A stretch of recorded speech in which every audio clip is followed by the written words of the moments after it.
All right, you all. I said I was going to bring a legend on my show, and I have one, a walking legend.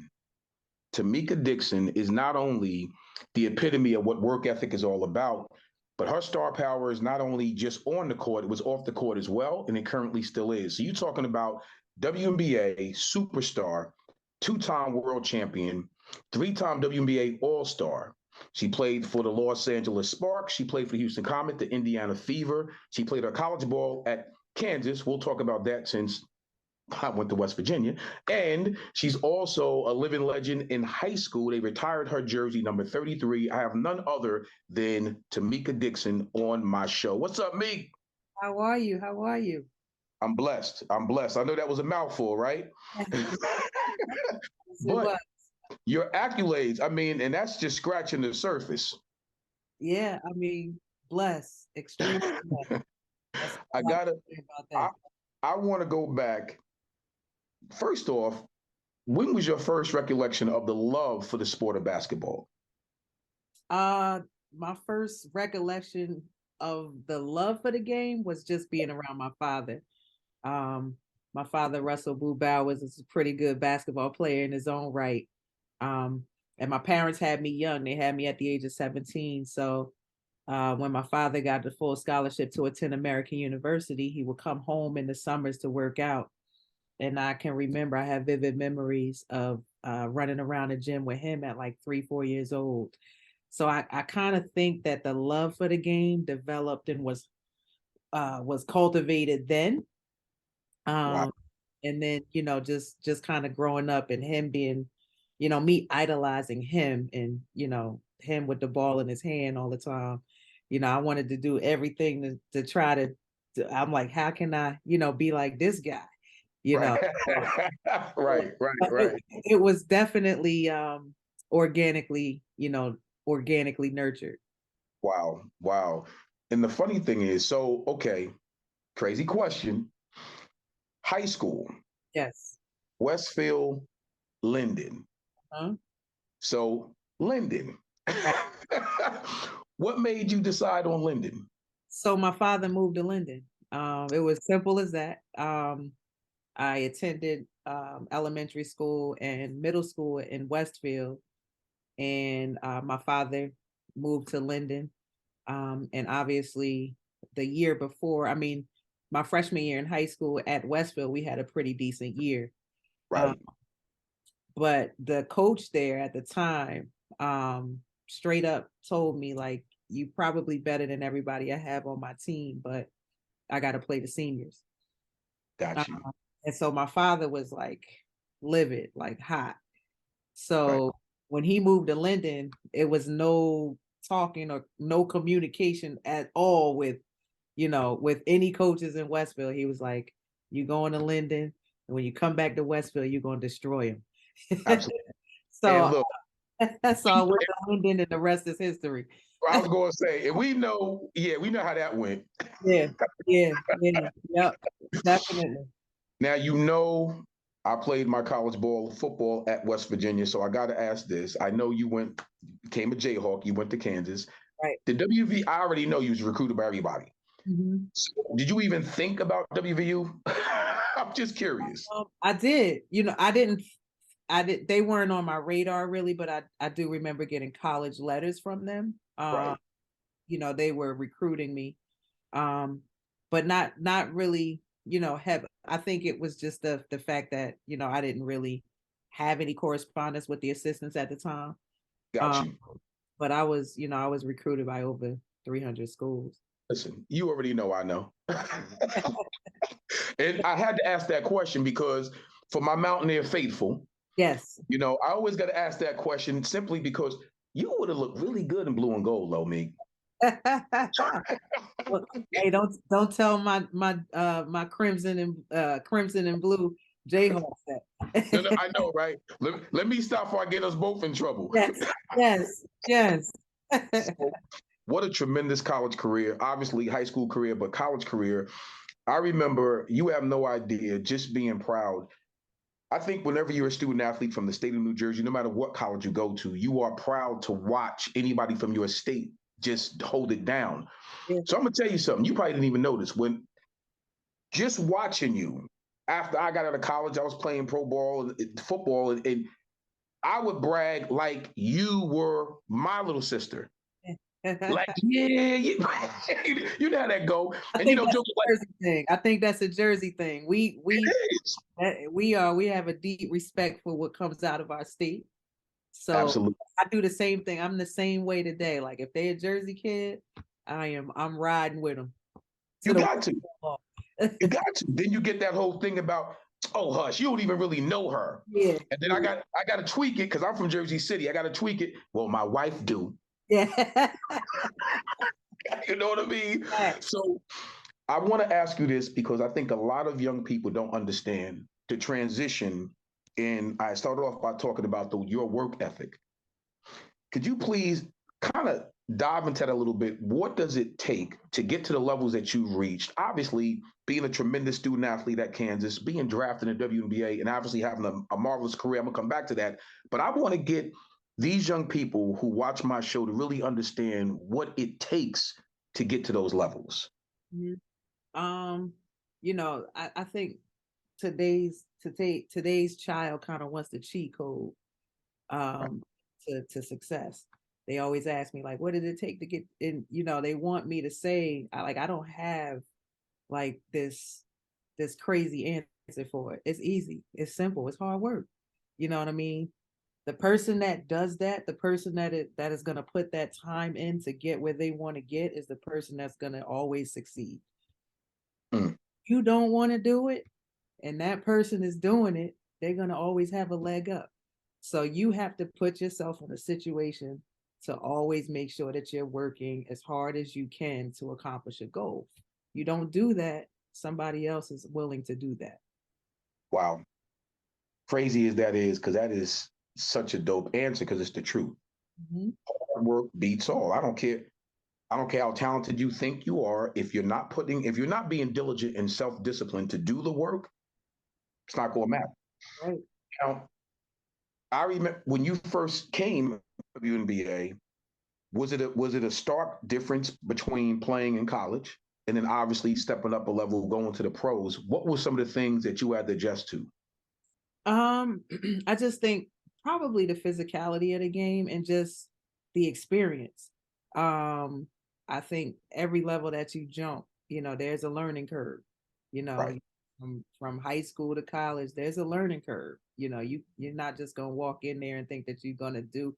There are some that can, right, and will, but the majority of kids that make that transition from high school to college, it's a little bit of a struggle. You see that, um, and they may excel, you know, athletically, but academically that may be the curve. So there's always something, you know, that you have to. There's a learning curve to kind of get over to do.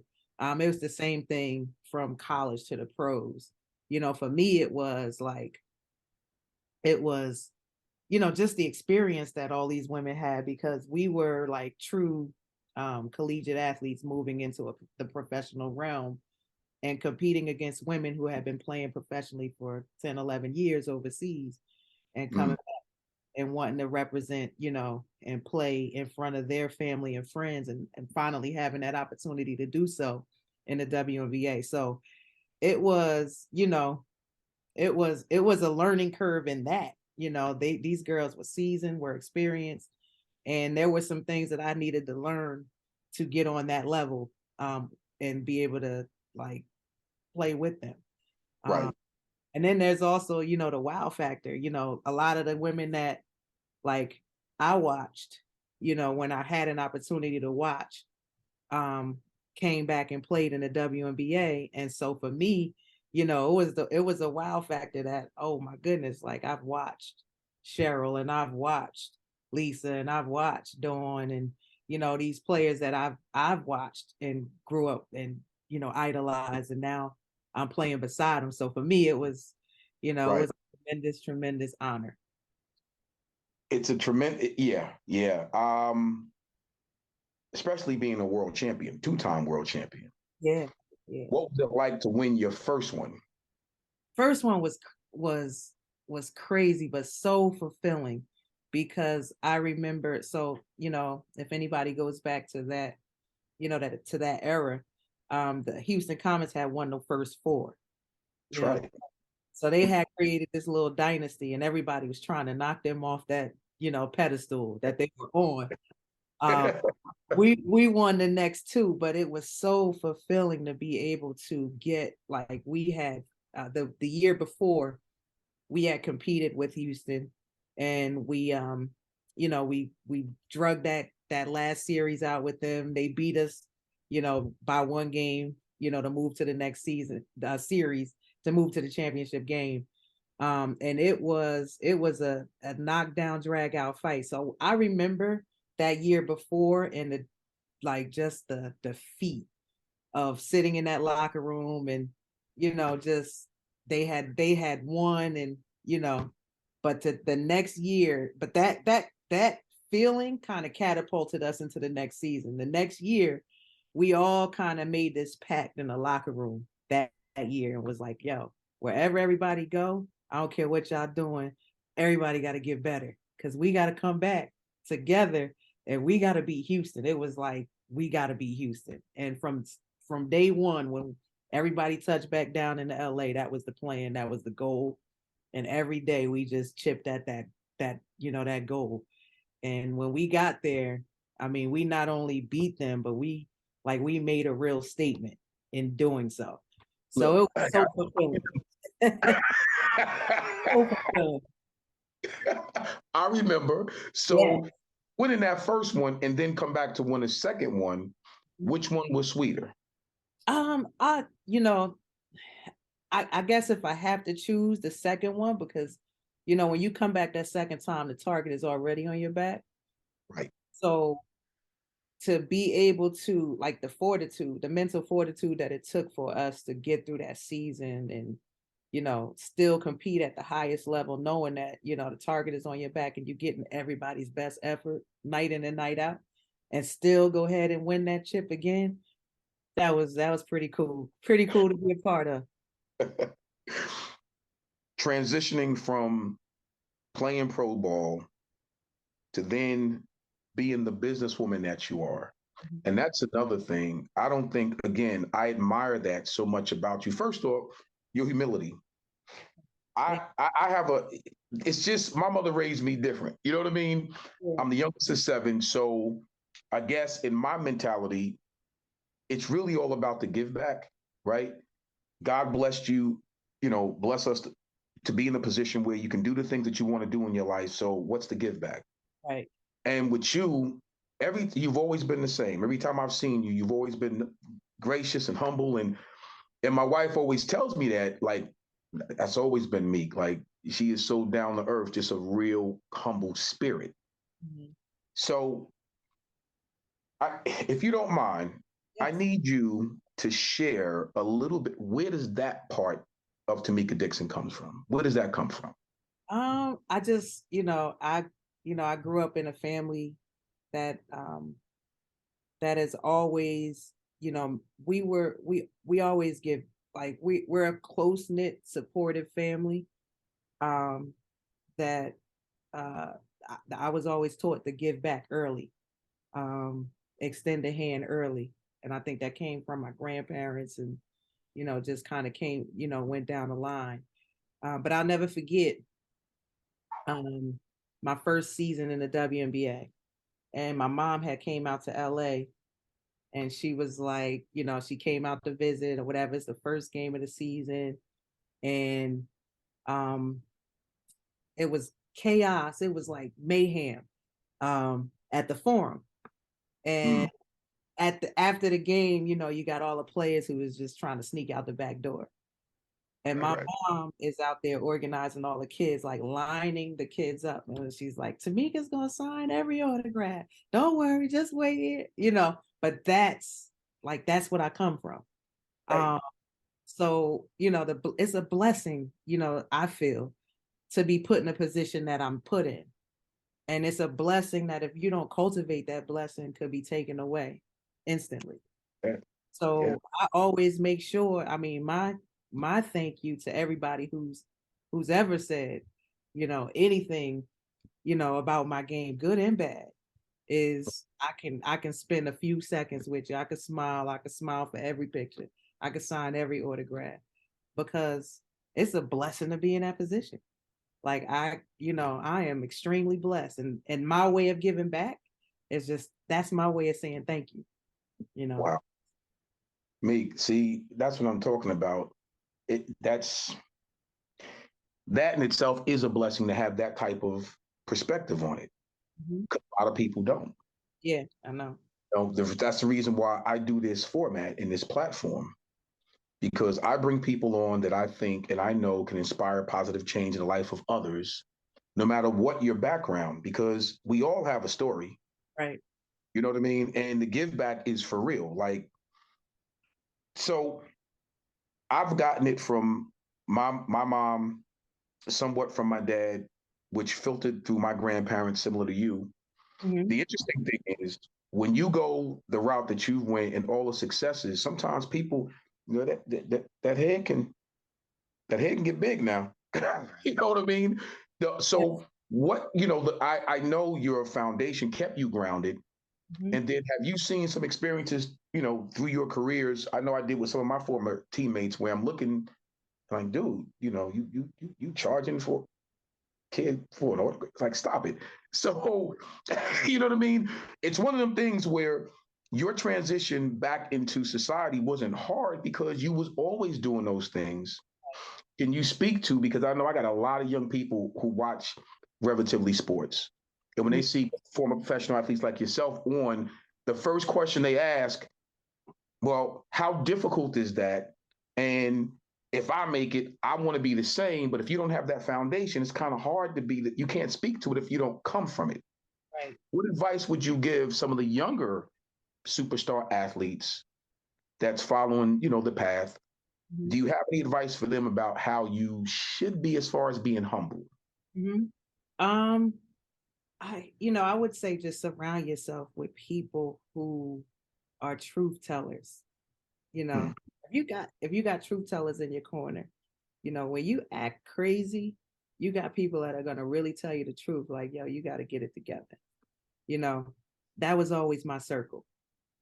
Um, and I think if you can surround yourself with the right network of people, the right network, you'll be fine because you're always gonna have that one person that's like, yo, like that's not the way to act. Or you could have signed his autograph. You could have, they're the people that's gonna tell you, but you got a moral compass too. You know what I'm saying? And a lot of that just comes from, you know, we all, I mean, there's some that may not have been taught that. There are some. But most of us have a mentor or somebody that like has guided you in the right direction. So when it just doesn't feel right to you in your spirit, you got to be able to make that switch and change that. And that's always been me. Wow, I love it. And I'm hoping, I already know when the young people hear this, I'm hoping they stick to them because they need to understand that. That's real important. Yeah. I have a few more minutes, but I want to ask you this advice. Well, first, what do you think about what's happening right now with these NIL deals? Hmm. And funny question, if those type of deals was around when you came out, I gotta ask, Yes. what we talking, me? We talking how many M's?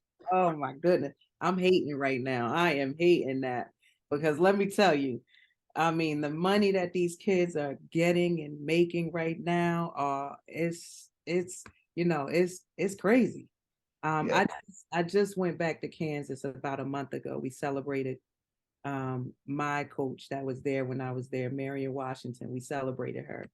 She was a trailblazer in the sport and was a Black woman leading the University of Kansas program. She had led it for 37 years. Um, so we went back, all of her former players, it was over 200 of us that went back and showed her real love. But when I went back to Kansas and just saw the amenities that these kids were getting, you know, they'd have it was crazy. And everybody kept saying, well, I mean, I know if you was here, this would have been, I mean, I'm happy that they have an opportunity to make the money that they make. It's going Sure. to change the college game. We've been kind of screaming for those changes for a long time. So I'm happy that they get to reap the benefits of all the athletes that came before them. Right. But boy, boy, oh boy, I'm hating because I wish that those opportunities were around when I mean, it just changes so much. It changes Sure. so much. I mean, you can be financially set, Definitely. depending on who you are when you leave college, which is just, that's generational change right there. Blows your mind. Blows my mind. When I retired from playing, I got into being a sports agent. For 10 years, I was pretty decent sports agent. And the first thing I would tell anybody I would work with, if I have to call you client, I don't want to sign you. Right. You're not my client. It's more or less like family, right? But I also looked at the other side of that too, and I'm seeing what's happening now. And the reason why I brought that up, I did the whole Wall Street thing and all of that. It helped to work with people because the financial literacy part was important. Right. So I'm looking at these young high schoolers now, and they're getting these huge deals, stepping into these college campuses, and there's no financial literacy in place. Yes. It's like, I really wish you would have someone to look over your stuff, to make sure you got your stuff set up properly. So it's going to benefit you down the road more so than even now. You can't see it now, but if it's set up right for you, you can live off your interest. Right. You Right. know, so it's interesting. But I wanted to ask you that because I know that's something I look at now. And our son is the DB coach and pass game coordinator at Sacred Heart University. Okay. So I look at what he has to navigate, where he's at. And it's just interesting. It blows my mind to see how different he's followed my footsteps and went to WVU and then transferred someplace else to finish up. But it is such a different world right now. Hmm. And you're 100% right. I would hope that they get it together and learn the financial end of it to really help them. Because you're right. You don't even have to step on the basketball court in the NBA or overseas or the NFL or AFL or whatever, and you should be set. Yeah. Yeah. Should Yeah. be I set. mean, at least, even if not set, just a solid footing leaving college where you can kind of, because let's be honest, less than 1% make it to the professional level. But Absolutely. if you have that deals or a few deals in place, at least it gives you a solid footing where you can step out and kind of figure out your next path, without having the stresses of needing to make, immediate money. So it just changes the game. It changes the game. Before you jump off here, currently, I know you got a lot going on. What's something that you are into right now that really embraces you and takes your heart away and you love doing it, you're passionate about it? What are you doing right now currently? So I owned an Avis and Budget car rental place for 10 years. I sold that 2 years ago, and took some time off to think about next paths, and um, fell into an opportunity to become a director of basketball at Peak Sports Academy, which puts me right back into my place of passion, working with kids on a day-to-day basis. I manage the staff here and create the curriculum for which the kids play and perform and get better. But it is definitely a passion project for me, something that I really love to do. And it's my way of giving back, to all the little kids that come through the doors. I love it. I love it. Meek, I appreciate you. Thank you so much for taking this time. No problem. Thank you for having me. Are you kidding me? Definitely. And I'm gonna hit you up in a few offline because there's something I'm going to ask you that it'll be beneficial. Okay, sounds good. Sounds good. Listen, everybody, this is the legend, the walking legend, Tamecka Dixon. Thank you so much. I'll talk to you soon. Sounds good. Take care. All right, take care.